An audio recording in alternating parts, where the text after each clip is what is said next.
Olá, bom dia. Hoje eu quero apresentar para vocês uma técnica contra a ansiedade que ela é um pouco mais elaborada, então eu vou falar só sobre ela. Ela se chama exposição gradual ou dessensibilização sistemática. Para que ela serve? Gente, ela sabe quando só de imaginar determinada situação a gente já fica com medo e ansiedade? É para essa situação, quando a pessoa ela não consegue se aproximar de determinado lugar que já gera ansiedade, especialmente se ela já teve uma vivência negativa naquele lugar, ou se é algo inconsciente, ela não tem consciência, ela simplesmente chega, passa ali na frente, pô, isso aqui me causa algo ruim, então às vezes é algo que ela nem lembra, tá? Pode ter acontecido na infância, enfim. O foco da gente é trabalhar esse tipo de situação agora. Como que é feito a dessensibilização sistemática ou exposição gradual? Ela é feita por partes, né? E associação. Vamos supor, eu tenho um estímulo aversivo. O que é estímulo aversivo? É algo que causa aversão, dor, medo, né? Que me deixa com medo. Qualquer coisa, pode ser um pensamento, um sentimento, um lugar, uma pessoa. É um estímulo aversivo. Hoje em dia tá muito em alta falar gatilhos, tá? Então é algo que me provoca um sentimento ruim, uma emoção ruim. Então o que a gente faz? A gente vai parear. O que é parear? Associar com um estímulo positivo. Por exemplo, eu passo na frente do hospital porque eu tive uma vivência ruim lá, fiquei internada por muito tempo, passei por muita dor, pegaram diversas vezes minha veia, eu tenho veia dançarina e a hora que eles vão pegar a veia escapa. Associei aquilo de forma negativa na minha memória que me causou um trauma. Tem pessoas que podem passar pela mesma experiência e não ter o trauma, tá, gente? Eu tô pegando uma situação hipotética. O que a gente faz? A gente vai associar o lugar com coisas boas. Primeiro, a gente vai fazer isso no mundo das ideias, né? Subjetivamente. Eu posso conversar comigo mesma ou com a pessoa e falar, bom, você pode associar, por exemplo, o ambiente de espera, que é um ambiente muito relacionado à ansiedade, porque você não sabe o que vai acontecer, né? Fazer coisas boas, ouvir uma música, a gente leva aí um fone de ouvido, ouvir uma música, além de ouvir uma música, uma leitura boa, eu posso ver vídeos engraçados, né? Eu posso conversar com quem tá do lado, e de preferência, gente, não sobre doença, porque todo mundo que tá ali deve estar por conta disso, né? A não ser que você se sinta acolhido falando mais disso. Eu, particularmente, não gosto, né? E aí eu posso fazer atividades que me tragam bem-estar ali naquele momento de espera. Outra coisa, eu posso associar aquele ambiente com muitas situações que a pessoa não tem nada de tão grave, né? Que eu acredito que muitas, eu acho que até a maioria, então é algo passageiro. Então eu pensar, bom, nada é para sempre, inclusive a dor que eu tô sentindo, ficar com o médico ali.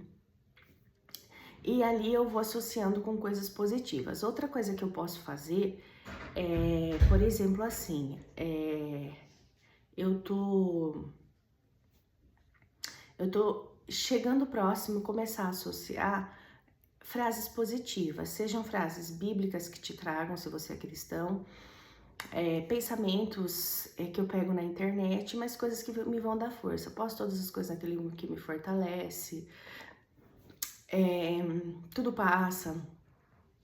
Digo fraco, sou forte. Eu gosto muito de mensagens bíblicas porque tem um componente espiritual associado, né? Tudo posso naquele que me fortalece. Não estou sozinho, Deus está comigo. E aí você vai associando aí várias frases que te trazem força conforme você vai chegando no lugar. E você pode fazer uma leitura bíblica, por exemplo, durante orações, conversar com Deus, assistir um podcast, um vídeo, né, durante a espera e associar isso como, bom, se eu enfrentar aquilo que me dá medo, o medo passa. É sempre assim. E, gente, na maioria das vezes, o monstro é o que a gente sente durante, né, o pensamento ali, a imaginação. E quando a gente vai passar pela situação, aquele bicho de 7 cabeças que a gente criou, a maioria das vezes, tá? Eu lembro que eu fiz um curso que falava que 99% das nossas preocupações não acontecem. Então, para que eu vou me preocupar? Por isso que fala, né? Se a gente dividir a palavra, né? Pré-ocupação é uma ocupação anterior, que não adianta nada. Então, assim, a gente vai pareando um estímulo positivo com algo que seja negativo. Vamos supor que eu tenho medo de injeção, por exemplo. Uma coisa que eu costumo fazer é, quando eu tenho que passar por um estímulo doloroso muito grande, eu lembro que, eu fui fazer um exame que me causou muito dor. Eu já tenho hipersensibilidade física, então eu já sou propensa a sentir mais dor do que uma pessoa comum. Então, eu tenho algumas técnicas. Uma delas é apertar alguma coisa ou alguém, né, que esteja ali e manter a minha atenção não na dor, mas numa conversa com a pessoa. Se a pessoa não conversa com a gente, porque às vezes a gente pede pra pessoa conversar, a pessoa é uma pessoa que não fala, eu fico falando sozinha. Aí ajuda a passar aquele momento mais rápido. Então, levar algo para apertar, uma música para ouvir, né? Então, assim, estratégias que desfoquem da dor, porque tudo que a gente foca aumenta. Então, assim, se eu puder focar em outra coisa, aquele estímulo doloroso mais intenso torna-se menos intenso, né?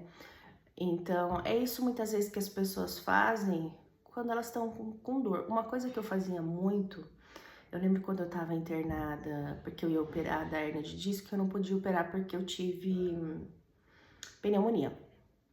Meu pai ainda era vivo e eu pedi pra ele trazer melão, porque sabe aquele melão que tem aquela gosminha bem amarelinha em cima, assim, docinho? Ele trouxe um desse pra mim. Toda vez agora que eu como melão, eu lembro do meu pai.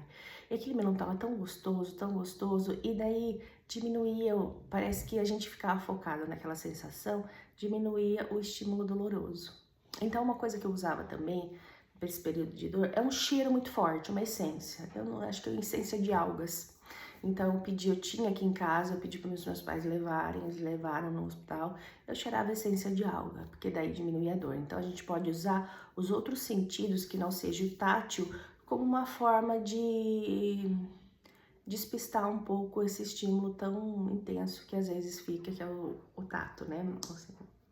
Então, assim, a gente pode usar o gustativo, né? O paladar, o auditivo, que é a questão da música, a conversa, pode ser o sensorial mesmo, quando a gente aperta alguma coisa. Então, tem várias formas da gente tentar tapear a dor aí. Então, é isso que eu sugiro para vocês. Então, aí a gente vai estar associando um estímulo doloroso com um estímulo prazeroso. Esse é o princípio da dessensibilização sistemática e que ocorre dentro dela uma exposição gradual. Então, a gente vai pareando estímulos, a gente vai associando o que é ruim com o que é bom, falando em palavras mais leigas aí, tá? Menos técnicas.